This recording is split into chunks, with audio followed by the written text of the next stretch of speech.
सम्यक न्यूज लाईव्हच्या या बातमीपत्रामध्ये मी विजय निलंगेकर आपलं स्वागत करतो। पाहूयात सम्यक घडामोडी। Phoenix multi speciality hospital and critical care centre, Shivajinagar, Nanded. Ideal institute of biology, Nanded आणि Latur, leader in biology. Pimpri चिंचवडच्या या औद्योगिक नगरीमध्ये मी पहिल्यांदा ठराव वाचतो, त्यानंतर त्याच्यावरती थोडंसं बोलतो आणि आपण ठराव सर्वानुमते मंजूर करावा अशी सगळ्यांना वंचित बहुजन आघाडीच्या वतीनं विनंती करतो।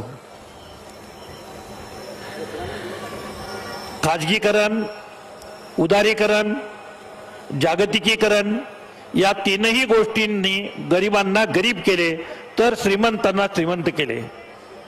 एकाच देशात लक्षावधी लोक उपाशी मरतायत तर बुडभर लोक तुपाशी जेवत आहेत। गोरगरीब, मागासवर्गीय, इतर मागासवर्गीय, दलित, भटकेविमुक्त, आदिवासी तसेच गरीब होत गेले। 27% लोक 2 वेळा पोटभर जेवू शकत नाहीत। त्यामुळे अशा आर्थिक विकासाच्या मॉडेलला वंचित बहुजन आघाडी ठाम विरोध करीत आहे।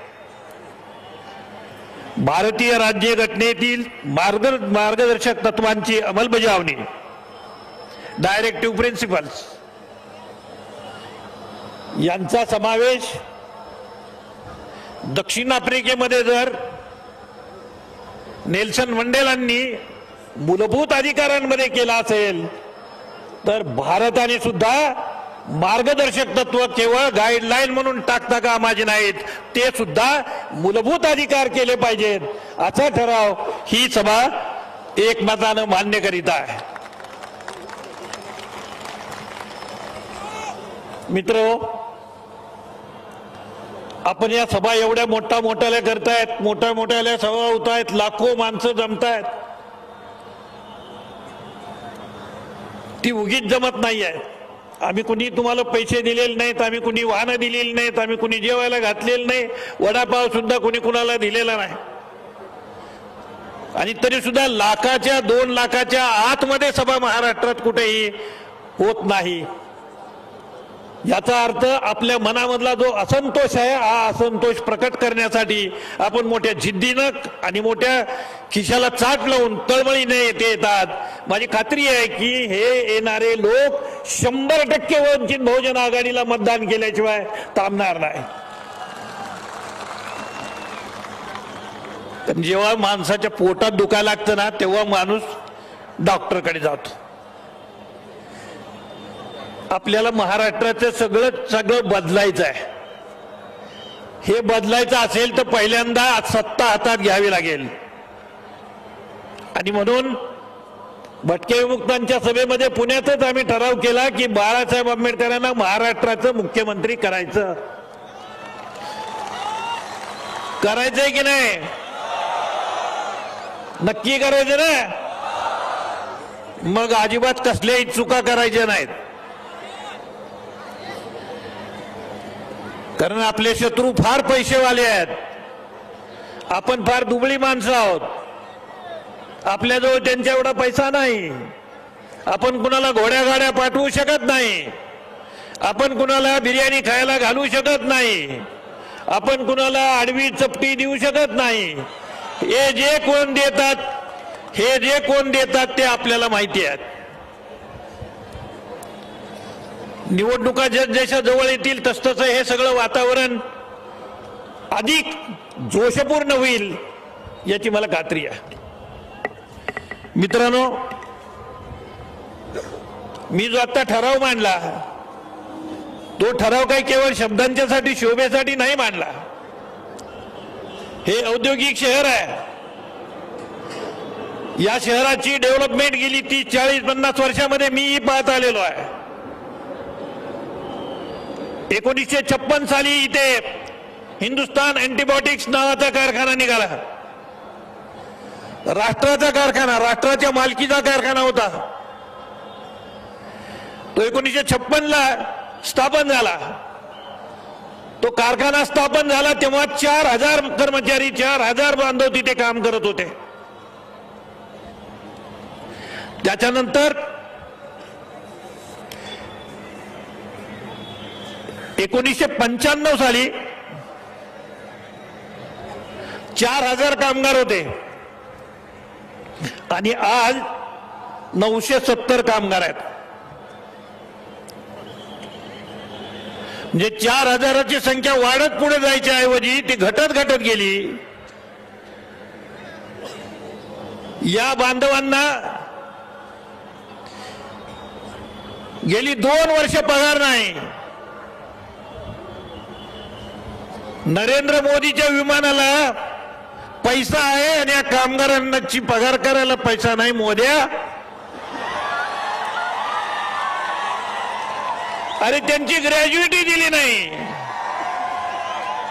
त्यांच्या पेन्शनचे पैसे दिले नाही, पगार दिला नाही. हे असलं सरकार ठेवायचंय? बिलकुल ठेवायचं नाही.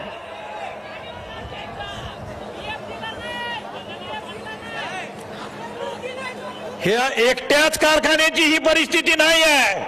या कारखान्याकडे मला माहित आहे यशवंतराव चव्हाणांनी शेकडो एकर जमीन या कारखान्याला दिलेली आहे. आज तो कारखाना मोडायचा चाललेला आहे. त्या कारखान्याच्या जमिनीची निलावाची नोटीस सुद्धा निघाली नाही, पुरेशी बोली आली नाही म्हणून हे ग्राउंड आणि हे सगळं वाचलेलं आहे. पण मी मोदीला सांगतो, मोदी, ज्या दिवशी याच्या कारखान्याला हात लावाल त्या दिवशी महाराष्ट्रामध्ये आणि देशामधला कामगार रस्त्यावरती आल्याशिवाय राहणार नाही. ही गोष्ट तुम्ही लक्षात घ्या. कारण हा पहिला कारखाना आहे जिथे पेनिसिलिन नावाचं अँटीबायोटिक तयार व्हायचं. हा देशातला पहिला कारखाना होता. का मोडला हा कारखाना? कोणाचे हितसंबंध होते कारखाना मोडण्यामध्ये? कामगारांनी तर मोडला नाही. आज तो कामगार रस्त्यावर आलेला आहे, घरदारं रस्त्यावरती आलेली आहेत, बायका पोरं रस्त्यावरती आलेली आहेत. असे किती कारखाने बंद पडतायत रोज. आपल्याला जागतिकीकरणाचं गाजर दाखवलं, खाजगीकरणाचं गाजर दाखवलं, उदारीकरणाचं गाजर दाखवलं. अरे मिळालं काय आपल्याला? 2006 सालापासून मागासवर्गीयांच्या कुठल्याही जागा भरल्या जात नाहीत. ज्या राखीव जागांच्यासाठी एवढी भांडणं चालली, अरे त्या राखीव जागा भरल्या जात नाही. त्याला आता 12 वर्ष झाली. 12 वर्षामध्ये आमच्या किती पिढ्या बेकार झाल्या, किती पोरांच्या हाताचं काम गेलं. SC, ST, VJNT, OBC या वर्गाच्या जागा 2006 सालापासून भरती बंद आहे. 95 सालापासून याच्यामध्ये कामगारांची भरती बंद आहे. खाजगीकरण लावलं त्यावेळेला सांगितलं की याला इतकं पॅकेज मिळेल, त्याला तितकं पॅकेज मिळेल. आम्हाला वाटलं बरं झालं, मोठी मोठी पॅकेज सांगतात. आज इंजिनियर असलेला पोरगा माझ्या गाडीवरती ड्रायव्हर आहे, मेकॅनिकल इंजिनियर. 10,000 रुपयावरती काम करतोय. कशासाठी त्याच्या आई बापांच्या पोराला शिकवलं? कशासाठी पोरांनी एवढी मेहनत घेतली? सर्व समाजामध्ये ही परिस्थिती आहे. सर्व समाजामध्ये कुणीच सुखी नाही. म्हणजे आम्ही तर खाली तळामध्ये मरतोच आहोत, वरचा बोजा आमच्याच बोकांनी पडतोय. कारण इमारत वरनं खाली खाली येते ना, खाली वा आम्ही तळात आहोत. त्याच्यामुळे सगळ्यात आम्ही पहिल्यांदा मरणार हे आम्हाला माहिती आहे. 27% लोक देशामध्ये एक वेळ जेवतात आणि एक वेळ पाण्यावरती राहतात, पाणी पिऊन झोपतात.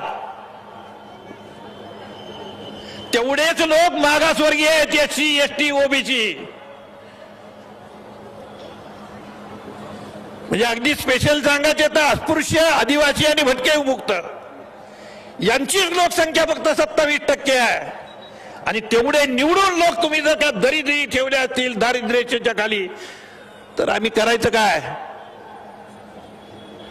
सरकार मोठं भारी असते बघा. त्यानं बिलो पॉवर्टी लाईन जे कार्ड मिळत होतं BPLचं, हे BPLचं कार्डच बंद करून टाकलं. रेशनिंग मिळत नाही. एकेका रेशनिंग दुकानावरती 2-2 हजार कार्ड होती. आज त्या दुकानामध्ये 200-250 लोकांचं फक्त धान्य येत आहे. अरे या मोद्याला फिरू कसा देता आणि या बापटला फिरू कसा देता? का फेडत नाही? चड्डी फेडा ना त्या बापटची. काय करतोय? लोकांना जे रोजगाराचं धान्य मिळालं पाहिजे होतं 15 दिवसाला, 8 दिवसाला, 15 दिवसाला, 8 दिवसाला, आज 8 दिवसाला नाही, 15 दिवसाला नाही, महिन्याला नाही, नंतर बंदच करून टाकलं. गरीब माणसांनी जगायचंय का मरायचंय? फक्त मुठभर माणसांनी जगायचं. किती माणसांच्याकडे पैसा असावा? नावं नाही घेत. मला अध्यक्ष एकदा म्हणाले की नावं नका घेऊ. म्हणलं राहू दे, नाही येत. पण एक बाई उद्योगपतीची बायको दिवसाला 3 साड्या बदलते आणि एका साडीची किंमत 40 लाख असते. 3 साड्याची किती झाली? आणि एक साडी पुन्हा नेसत नाही. मी तिचा अवमान करत नाही, कारण त्यांच्याबद्दल काय बोलायला गेलं की हल्ली वाईट दिवस आहेत. पण या 3 साड्या कुठे ठेवते हे मला कळालं ना तर मी पारधी पाठवून देईन. 40 लाखाची गोष्ट काय छोटी गोष्ट आहे का? 40 लाखाची एक साडी 3 साड्या बाई वापरते टाकून देते. कुठं टाकते ते मला कळलं तर मी पारधी तर पाठवून देईल. पारधी कंजारबाट कुठले माकडवाले काही काडी पाठवीन, काहीतरी आणतील तिथनं. 5 माणसाला घर किती मोठं? 27 मजल्याची बिल्डिंग. काहीच्या पोटात न घेऊन आला का पैसे हो अंबानी? त्याचा बाप तर पेट्रोल पंपावरती पेट्रोल भरत होता ना, मग कुठून आला एवढा पैसा?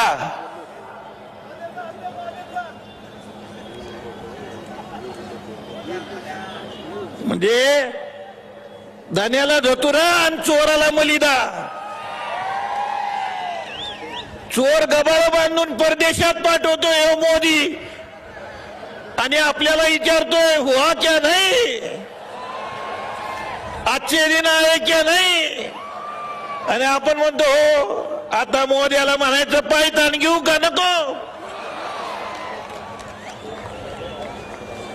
इतकी प्रचंड लबाड आणि फसवणूक करणारी माणसं सत्तेमध्ये येऊन बसली. ती कधी येऊन बसतील असं आपल्याला वाटलं नव्हतं, परंतु आपल्या गाफीलपणामुळे ते आलेली आहेत. आता 5 मिनिटं सुद्धा त्यांना तिथं बसू देता कामाचं नाही, नाही तर रिझर्व्ह बँक सुद्धा खाऊन टाकतील. जी बँक बाबासाहेब आंबेडकरांच्या प्रेरणेने निर्माण झाली, ज्या बँकेतनं निवृत्त झालेला माणूस त्यानं राजीनामा देऊन इथून गेला. काय त्याचं नाव? आपला रिझर्व्ह बँकेचा गव्हर्नर आधीचा नाही, पटेल नाही, पटेलच्या आधीचा. हा, रघुराम राजन आता लंडनच्या बँकेला इंग्लंडनं मागवून घेतला आणि त्यांच्या बँकेचा कारभार, इंग्लंडच्या बँकेचा कारभार रघुराम राजन करतायत. त्या माणसाला बँक सोडाय मोद्यानं लावली. मोद्याच्या बसायच्या जागेला काय केलं पाहिजे? रिझर्व्ह बँक मोडतो, सुप्रीम कोर्ट मोडतो, हायकोर्ट मोडून टाकतो. कायदा पाळत नाही, घटना पाळत नाही. किती शिकलाय देशातल्या कोणालाच माहिती नाही. इंग्रजी बोलतो म्हणजे इंग्रजी कसं बोलतो ते आम्हाला माहिती आहे. ते गुजरातीतनं लिहिलेलं असतं, ते इंग्रजीतनं वाचतो. सगळ्या जगाला माहिती आहे आणि सगळी यंत्रणा आता हाताची असल्यामुळे काहीही करता येते. विद्वत्तेचा आव आणता येतो. आता हे ना कुठल्या टपरीवर चहा ऐकला? हा तर सांगतो मी लहानपणी संघात गेलो, म्हणजे चड्डी नेसत ते होता तेव्हा हा संघात गेला. मग शाळेत केव्हा गेला? बर शाळेत गेला नाही, संघातच मोठा झाला, तर लगीन केव्हा केलं? लगीन केलं तर बायको कवा सोडली? अरे एक तरी गोष्ट मोदी खरी बोल ना. तुला का बायको नांदवता आली नाही आणि तू जगाचा कारभार करायला निघालाय.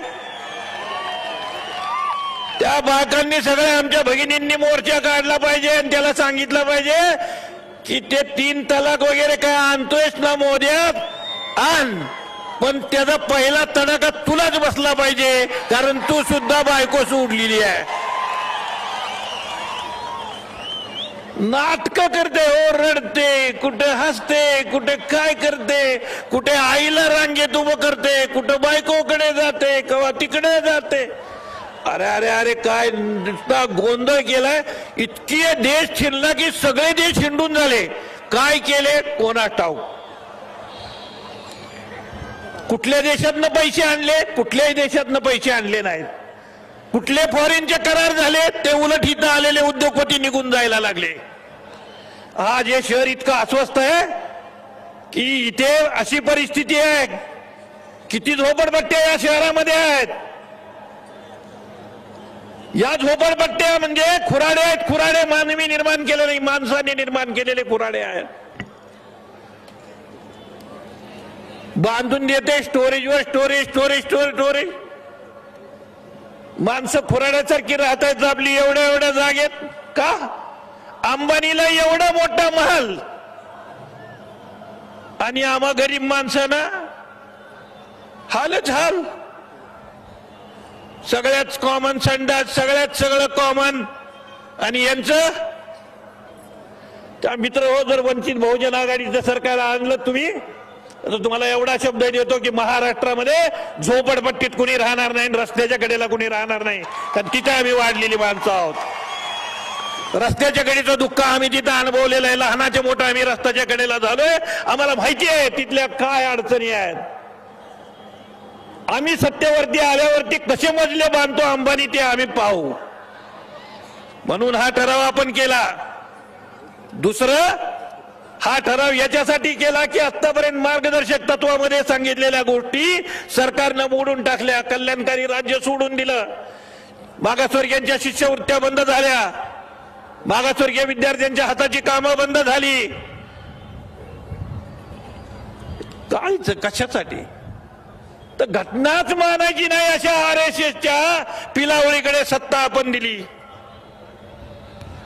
बाळासाहेब नेहमी सांगतात की सत्तेवर आलो तर पहिलं काम काय करणार? भागवतला तुरुंगात घालणार. महाराष्ट्राचा मुख्यमंत्री अर्धी चड्डी घालून त्या भागवतच्या पुढे आडवा होतो. कोण हा भागवत? पण RSSला सत्तेचा जो मस्ती आणि माज आलेला आहे तो मोडण्याच्यासाठी वंचित बहुजन आघाडी मूठ आवळून आता उभी आहे. मोदी, तू तुझा बाप आणि तुझ्या 7 पिढ्या आल्या तरी सुद्धा पुन्हा सत्तेकडे तुला आम्ही फिरकू देत नाही, हे लक्षात ठेव. मित्र,